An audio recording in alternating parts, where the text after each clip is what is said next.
তোমরা সবাই কেমন আছো? আশা করি ভালো আছো। আজকের ভিডিওটা হলো, কালকে ছিল সুমিতার বার্থডে, তো আমি সেটা জানতাম না, যদিও আমার মনে ছিল না। আমার কি মনে থাকবে, সুমিতার মায়ের মনে ছিল না। তো সুমিতাকে বলছি, সুমিতা হ্যাপি বার্থডে। তো তুই যেভাবে হাসি খুশি আছিস সারা জীবন সেইভাবেই থাকিস। আর বলছি তোকে তোকে অনেক অনেক আমার ভালোবাসা। কালকে তো আমি বলতে পারিনি, তার জন্য সরি।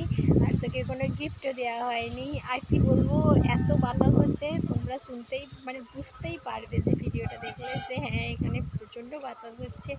আর তোমরা আমাকে অনেকেই আমার বাড়ি কোথায় জিজ্ঞাসা করেছো, দেখো আমি দেখিয়ে দিচ্ছি। বাড়ির পাশেই রাস্তাটা দেখিয়ে দিচ্ছি, দেখলেই চলে আসবে। এই যে দেখো বাড়ির সামনে রাস্তা, দেখতেই পাচ্ছ গাড়ি যাতায়াত করছে। আর ওই যে দেখতে পাচ্ছ, ওটা হচ্ছে আমাদের বাড়ির পাশে তেল পাম্প। তো গাইস, এই ছিল আজকের ভিডিওটি ভালো লাগলে লাইক কমেন্ট শেয়ার করে দিও। টাটা।